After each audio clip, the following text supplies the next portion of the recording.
they're going to be the ones who are hardworking. So there's an inherent bias in Wait, the no, you filtering just said process. it's easier. Wait, no. You just said it's easier. Oh, we got a right wing. He's an ethno-nationalist. Oh my goodness.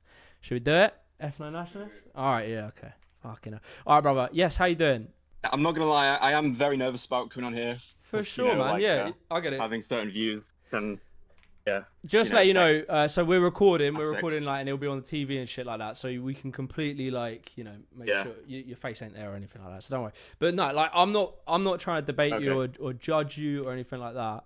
My goal is just to understand how you Yeah. get where you are, because like to give you my Yeah. No. my route, I got into Yeah. like self help and then I stayed away from like ethno nationalism. Yeah. So I'm Okay. really curious about the last step. I see. Right. Right. Yeah. So I mean, I'm happy to talk.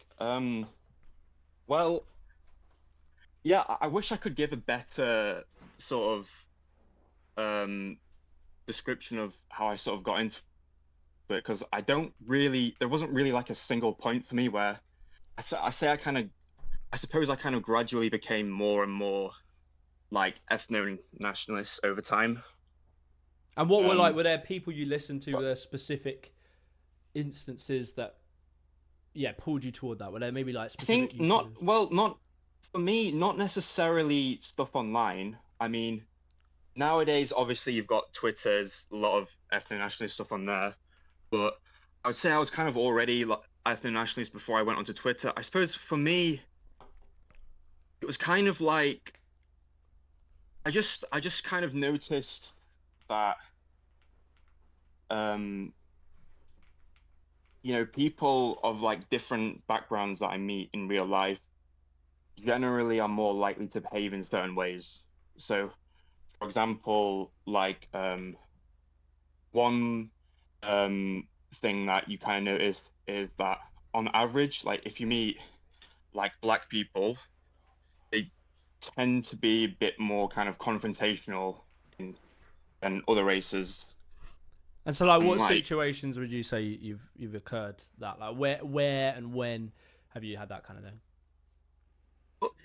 like the dodgy parts of London, I mean, there's certain parts of London that everybody knows you don't go there at night, and everybody knows what the people who live there look like. And you kind of notice like if you look at like different countries, you know, for example, countries that are full of people who are like Far East Asian tend to be very orderly. They tend to have very strict rules and stuff like that. And then, you know, countries that are like like full of like black people, for example, tend to be less orderly, and you kind of just notice that. So um when you like, so you're analyzing, you're looking at the world, you're seeing these sort of like different ways of behaving based on, and you're seeing a sort of yeah, ethnicity and race and stuff, and sort of behaviors that you yeah, it's impossible to not notice. and so Yeah, behaviors that you don't want to see in society, you sort of see that more as a racial thing. Do you ever like? So where do yeah, you ever consider like sort of why or how these cultures that you're seeing got to where they are? yeah, And do you ever see yes, things where it doesn't fit that purview, where like the group that you think behave a certain way don't behave that certain way in certain situations? yeah, and yeah. So just to be clear, I only believe in average differences. So I'm not actually 100% sure if there are intelligence differences between races. Honestly, I think there probably are, but even if there are, like it's not like every single person from one race is more smart than every single person like from another race. It's just kind of like there are average differences. So just to be clear, it's not like I think, oh, someone's a certain race, therefore, I've had really good friends of every race. I know that sounds like, oh, look at me, I'm not racist, I've got friends who this race, but like the point I'm making is I'm not just saying like everyone from this group is bad. Um, sorry, what was your question? I just Okay. got Well, off I've track got a different there. question. So, say like you analyze that, you go to somewhere rough in London or something, right? And you see like a Yeah, confrontational behavior from black people in certain parts of London and stuff. Do you ever like yeah, yeah, yeah. wonder why or how that part of London with that demographic, how it got like that? Yes. So yeah, so I think one thing about me that I would say I believe I do stand out in this way is I generally don't just accept what people tell me. I always kind of, I would say, like, analyze things quite a lot. And um, basically, people tell me stuff like, oh, well, you know, they only behave like that because of things that happened in the past, like colonialism. So, like one thing I notice is like the majority of like black fathers don't raise their own kids. I don't know the exact number, but I think it's something like two-thirds. And people say, oh, well, that's because they're traumatized, like colonialism, etc. Well, do you think it's that But they're then you look at, do you think that? So on that point, you say colonialism, as if it's like, so it would be yeah, like me saying, I don't know, the reason that I've done something bad is because of the French, like some war that we had with France in the past. Are you seeing it that they're yeah. not connected? You're seeing it as an excuse. Well, I think it's an excuse because you look at the Indians, they were also colonized. And I've never met an Indian who has an absent father. But you understand, I mean, have you? I've never met one. Indians were definitely like, so like we're sure like Indians were definitely treated quite differently to black people. So Indians were like allowed to manage wealth, they're allowed to manage stores, they had wealth, right? Whereas historically, obviously, Right. black people were enslaved, so they had no position of wealth. They were never seen as having any value to society other than just hard, brutal labor, historically. So like the Yeah. Indian, like when you look at Indians, it's almost actually sort of an analysis there that Indians are a good example of how when they were treated differently and given different privileges and the access to wealth and business, that actually they did better. Yeah. I mean, I'm sure that has an effect. I mean, but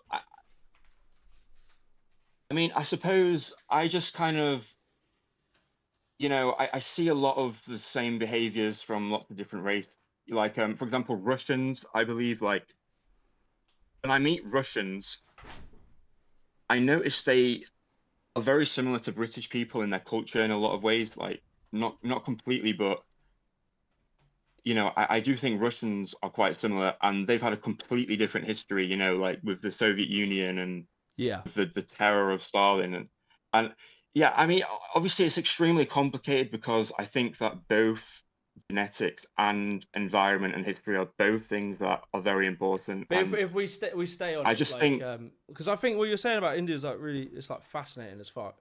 And so you're sort of looking and you're yeah. saying, why are Indian immigrants doing differently in say British society versus like African immigrants or something like that? So you would say where they came. Are you saying that the culture they came from? Are you saying that Indian culture has some sort of in our society some benefit as opposed to say African culture? Is that what you're kind of saying? Like African culture, maybe their values, maybe their beliefs, they're not as competitive or as beneficial in our culture as opposed to Indians. Is that what you're kind of saying? um, Absolutely. I mean, when you walk down the street, you're definitely not as nervous when an Indian walks by than, But when a then, black person walks so by. like I you're mean, saying, and yeah, yeah, yeah. you So can I call get, me an evil racist, no, no, but no, I'm that's not. how everyone No, no, no, acts. you're absolutely fine. So like we're trying to say like so where they came from. Okay, yeah, So sorry. what I'm confused like so when you look at like India and you look at Nigeria for instance, Yeah, like they have the same yeah. GDP. Like their GDPs are the same. So what happened why is it Okay. when they come into the British context that the outcomes are different? So first of all, I think GDP is extremely overrated. I think you look at a country like Japan, its GDP is worse than the UK's, like its GDP per capita, I mean. But you walk around Japan, you don't see litter anywhere. You've got, they have shops where it's open 24 hours, and for a large part of the day, there's nobody working in the shop because it's But yeah, so yeah, high trust that you can just okay. walk in and. Yeah, Oh, okay. sorry, yeah, I've gone off on a tangent. Yeah, I mean, I suppose what I'm trying to get at there is like, I don't actually think Nigeria and India are the same. I think that they might have the same GDP, but I So think GDP is if we not had the most like an important thing. example of like a more similar culture, so like Korea, right? South Korea, North Korea, they are Yeah, obviously their cultures are like yeah, obviously yeah, different. yeah. Their outcomes are obviously entirely different, right? So like South Korea is very successful. So yeah, okay. So when it comes to South Korea and North Korea, I think that Far East Asians are extremely orderly, and you know if a Far East Asian country like becomes a democracy like Japan, Taiwan, Hong Kong, you get these great countries that get the best test grades in the world. It's not super great because it's super competitive and they have like high suicide rates. Fine, but that's what happens when they become a democracy. On the flip side, when these orderly people become a dictatorship, you get the most horrific authoritarian hellholes like North Korea. I don't think a North Korea But then that would in be sub-Saharan quite. Africa is. That's quite similar to any authoritarian dictator. Like, USSR had its atrocities, No, I think. Oh yeah, I mean, well, and they're USSR has obviously. like white people who are also quite orderly, not as orderly as Far East Asians, but still quite orderly. But then, like Germany, obviously, like when Yeah, white that's people. like, yeah, but we're saying sort of like the nature of tyranny is always going to be that. Like if you have a tyrannical dictatorship, what Well, I'm trying to yeah, allude yeah, to is yeah. it sort of seems I that know, these are but like, power structures as opposed to say ethnicities and races. So it seems like just the well, it's nature of both. power, right? Yeah, I mean, I this is something that I think so many people like a general fault in a lot of people's logic where I say one thing exists and then you go look something else exists, but okay, fine, something else also exists, but that doesn't mean that what I'm saying is wrong. So for example, like I think immigration is bad for the UK, and it's, I think it's one of the reasons that house prices, for example, are going up. But then someone goes like, like Gary, economics guy, says, oh yeah, it's not just that, it's also, it's actually the banks. And my response is like, okay, yeah, it's the banks as well. Like just because one thing exists doesn't mean the other thing can't exist. Like what I'm trying to get at is like, so you're saying, oh well, it's all these power structures, and I agree, it is that, but just because that exists doesn't mean another thing can't also exist. Like just just because like the government of a country has a huge impact on how good it is doesn't mean that the people of that country also have a huge impact. So yeah, okay, I get what you're saying. So you're acknowledging that these power structures do play a role in outcomes. So you are acknowledging Yes, that, but you're saying that culture also plays an yes, outcome. Do you ever think like, because this was absolutely. one of the things for me that sort of like made sense was I sometimes believe, I sort of, I think it's called strain theory. I think that's what they call it, where you can develop, a culture can develop within a economic context. So if you have deep inequality, these massive wealth problems, you create the Yeah. culture within your culture. So if you look at like, I don't know, say Jamaican And, culture. I think that. Wait a minute, just to fill that out. So like if you Okay, look at say sorry. like Jamaican culture or something like that, Jamaican culture is inherently Yeah, different to British Jamaican culture. And they're very different because of the context of the place they're in and the British circumstances. Jamaican meaning like Jamaican immigrants in the UK. If you don't accept it Yeah. as British, that's for you. But No. You're misunderstanding. I was just clarifying. But never mind, never mind. Yeah, no worries. Sorry, I didn't mean to be rude there. But yeah, so if like you look at Jamaica and Jamaicans versus British Jamaicans, they're Yeah, very culturally different, and it's because their culture is now in a different context. And if we look at like okay. how say Jamaicans were treated when they brought into this country, and they were specifically brought in to do like certain types of jobs, kept in certain areas, they weren't allowed in certain social housing areas, they weren't allowed access to a lot of these things, then a culture starts to develop Yeah, in and amongst that context, and that culture. And this is where I understand what you're saying. Culture is real. Like, I'm not saying culture isn't real. But what I'm trying to say is I think these cultures, the yeah. negative traits you're seeing, are developing within material circumstance. They're developing within the context of laws, regulations, policies, wealth disparities. And that creates behaviors and things that you would dislike to see in your society, as opposed to it being inherent as them as people. Yeah. Well, I agree with everything, but you say as opposed to, I would say as well as. But I would say it's both at once. So, but when you come to like your political support, what do you think is Yeah. going to create the society that will lead to better outcomes for you, but also for all the people in your country? Do you think it is better to demonize that culture that's been created, or to fix the actual potential Yeah. economic reasons for that culture to have developed the way it has?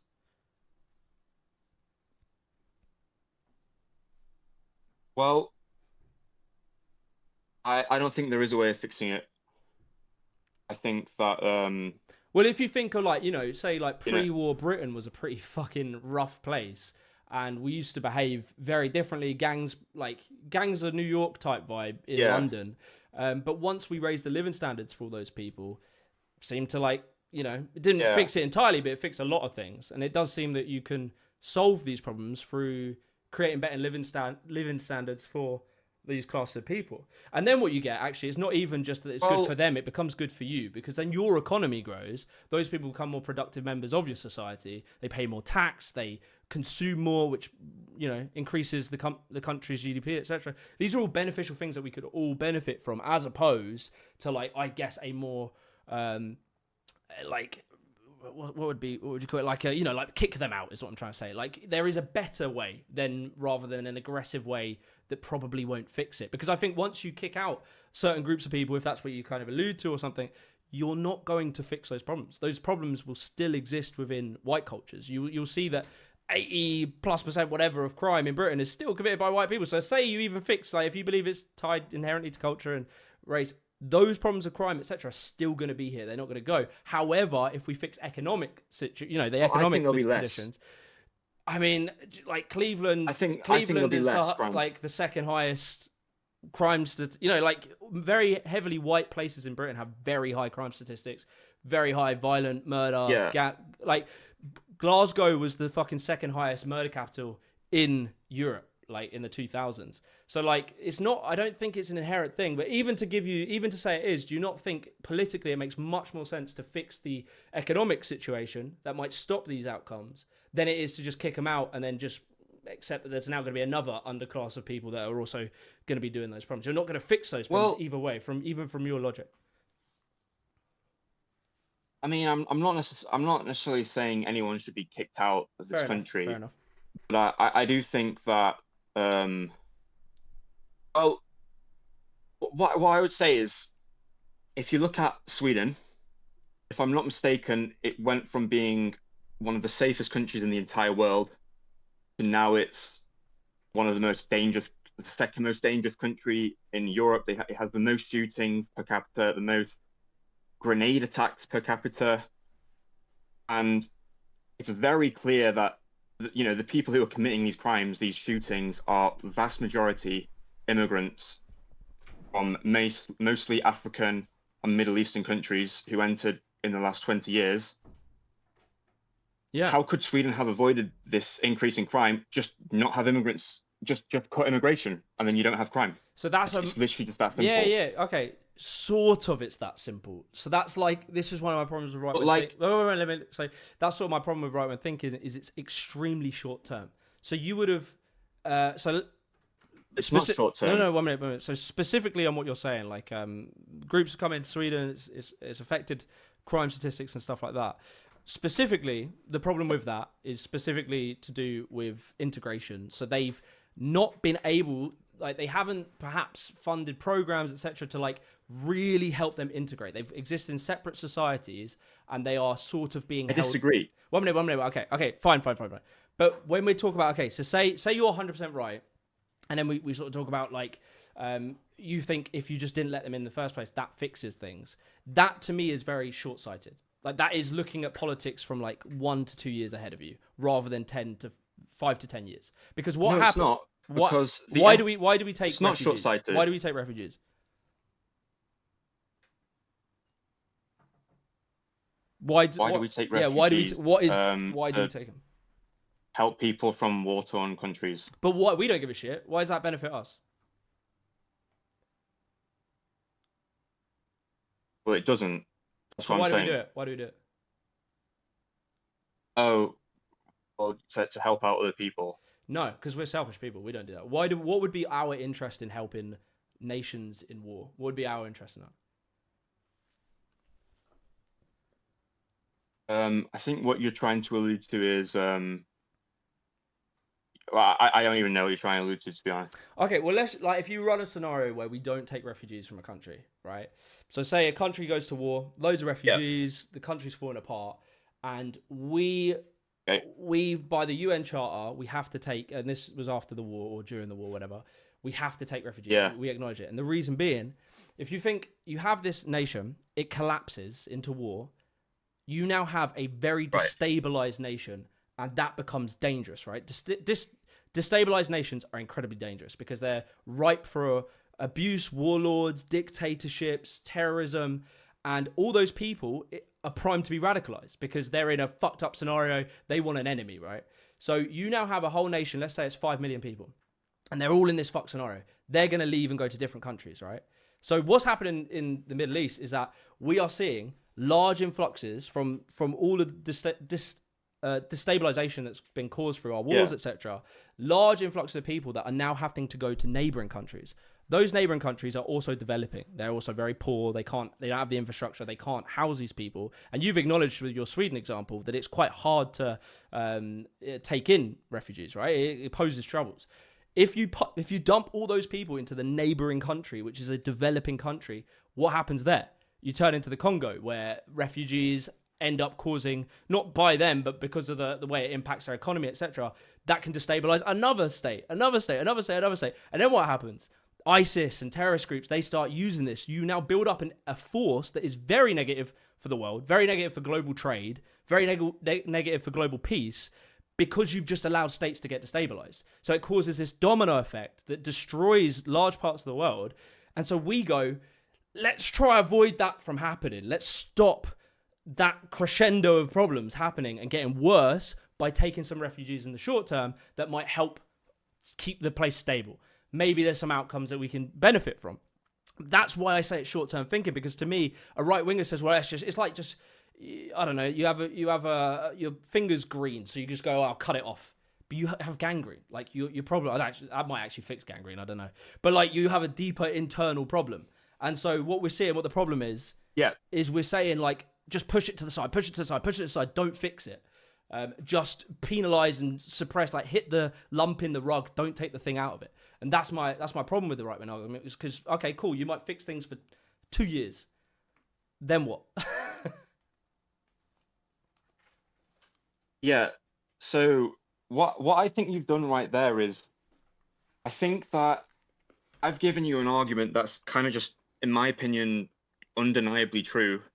And then you've done loads and loads of mental gymnastics. So I've said, you've got a country that has no crime.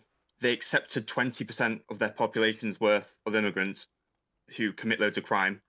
That's who, by the way, it's not just the first generations, it's actually the second generations. So Sweden are stuck with this forever, it seems. I mean, you say, oh, they need to give them better social developments.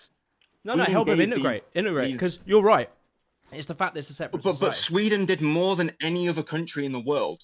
Like, no other country in the world did more than Sweden did. Or maybe they at least were one of the, they put more effort in than any other country, and their outcomes are even worse.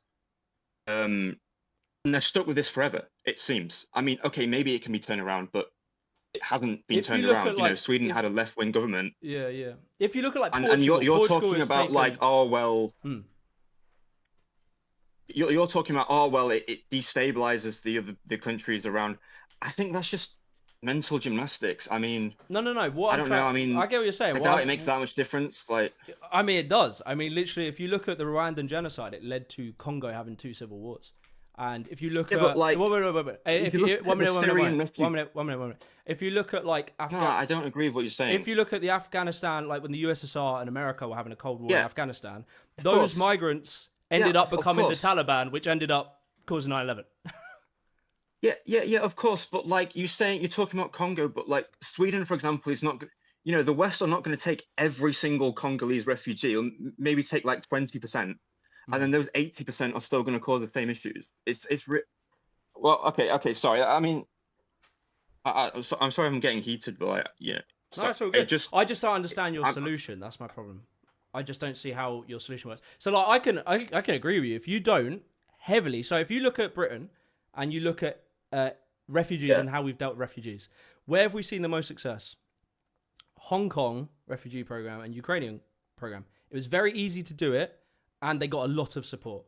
Where we don't see success is in nations that we don't make it easy and do. Like half of the problem is these people are having to sneak in, And you're also, when you make it hard for people to come to the country, you're inherently making it a lopsided demographic of young men, because young men are going to take those risks, right? They're going to go across a boat. They're going to do all that sort of shit, right? Whereas the women and children, which helps keep that family unit, that stability, they're not getting here.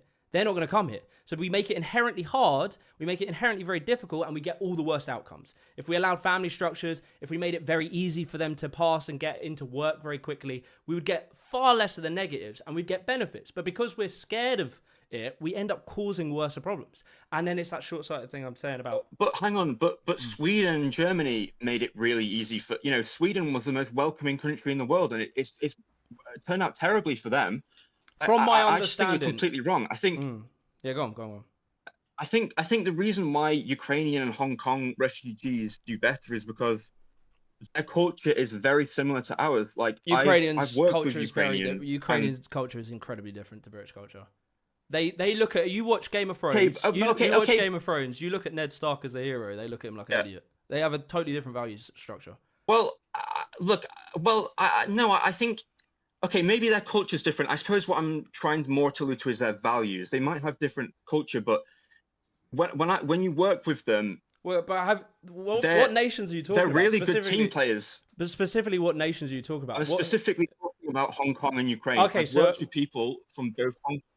Yeah. So like the ones people from both of those cultures, and they're extremely hard workers, and they're very good team players. And people I work from other parts of the world are not good team players, and that's crazy. That's just what I noticed. That's a crazy opinion. I mean, like, I just don't think. It's what I see every day. So okay, interesting. It's fair enough. I mean, like, I just don't know if you were to sit down and talk and immerse yourself with these people in these cultures, I don't think you'd have that opinion of them. I really just don't think. I think that's an opinion of separation. When you're so far from something, it's easy to have strong opinions. But like, if you were to spend a day with these people, I really don't think you would come to the conclusion they don't work hard or something. Like, as we were talking about Nigeria, like, Nigeria's GDP is the same as Indians. You wouldn't say they're very hard-working people. Like, people from different parts of the world, it isn't kind of like, I don't see what you're saying. I'm not saying. I'm not saying. Yeah, I have worked with some. I have worked from some people from like South Asia and some people from Africa who are hard workers and mostly quite kind of like worry of how their actions are affecting other people in the workplace, and are very good people. But I've also met quite a few that are just not, and I've met everyone I've met from Ukraine are great workers. Mate, I've met some dickhead Ukrainians. I mean, okay, look, what do you say? Sorry. I've met some dickhead Ukrainians, and I've seen some very hardworking Ukraine. Like, Ukraine's. Of course. I'm just talking about averages, I suppose. Like, I mean, in my experience, every single Ukrainian I've ever worked with has been great. But I'm sure there are some dickheads. But there is also a selection bias there of the people that can get to here from Ukraine are not going to be the poorest people of Ukraine. They're going to be the ones who are hardworking. So there's an inherent bias in the. Wait, no, you just said it's easier. Wait, no. You just said it's easier. That makes no sense. Like, by that logic, the only people who could get here from Africa would be the richer people. Do you know how you get the Ukrainian refugee visa? Do you know how you do that? No, I don't. You need a sponsor. How would you find a sponsor if you live in like the rural parts of Ukraine where perhaps you have internet, but how would probably money? Yeah, so you need to know people. Probably so there's an inherent bias that if you're a Ukrainian refugee. Oh right, okay, I see what you're saying. Yeah. All right. Okay. Actually, fair enough. I see what you're saying. You're saying the people from, like, for example, Africa have had to come across. Yeah, like Ukraine's murder rate. Like, Ukrainians murder rate. Ukrainians murder rate is like the highest in Europe. Like, or it's like just below Russia. But they come over here. They're super peaceful because there's an inherent selection bias, and it's the same for refugees that come across via boats. There's a selection bias that they're going to be young men. Okay. Where there's going to be more like 16 to 24 is the most likely age of crime. But I'm not even really talking about refugees though. I mean, like, I don't really, like a lot of people I talk to. So, for example, I speak to people from the Pakistani community, and a lot of them have really horrid views. To be fair, I think a lot of it comes from Islam, and that's a whole different bag of worms, to be fair. But, they're not refugees. I suppose I'm going off on a bit of a tangent there. Fair enough, man. I appreciate you coming to chat. It's very insightful to like chat with people. All right, yeah, And like I know we get heated at minutes, but I really do appreciate you. It's a lot of yeah. balls to come and have a chat like that. So yeah, Oh, thank you. Yeah, all the film guys are saying thank you. It's super insightful. So I appreciate you. yeah, and can I say one more thing? I do appreciate how you've been, like, you know, you've been very respectful, like, and yeah, I do appreciate that, because, you know, a lot, obviously it's not always the reaction I get. So For so sure, yeah, thank man. you. Keep watching the videos. All right, okay. Big up, Well, brother. yeah, Best thank you luck for on your having me. journey and keep watching the videos. Okay, right. See you later. Okay, thank you. Bye bye. Peace. There we go. That was pretty fun. Insightful, wasn't it? It was insightful. I've never had a conversation like that. Yeah, we're still streaming. Yeah, we can. Oh, you can't chat. They're not there. Hold up, boys. We got techie diffs. Look at it. Pause it. All right. Sorry. What do you want?